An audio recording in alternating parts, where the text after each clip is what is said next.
Trubor nakaslem jong unongsan hima. Second meeting that we had today is with regards to the proposal which has come from the Meghalaya AIDS Control Society to the Meghalaya Legislature Forum on HIV and AIDS.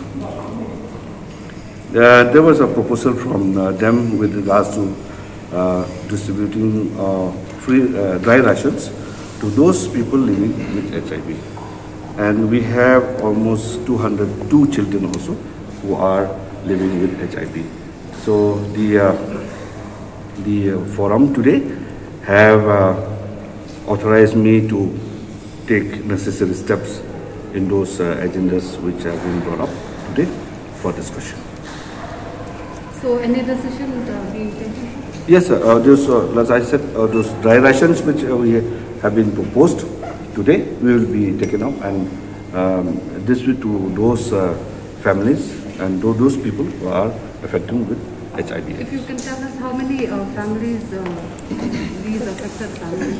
As of now, those who are regular coming for taking like all their medicines, those things are 1,574 people living with HIV. And as I have said, 202 children also who are living with HIV, they are also part of the thing. So some nutritional support are also being proposed, which we will be giving to them. And we have decided also that quarterly we will be distributing to these children who are living with HIV.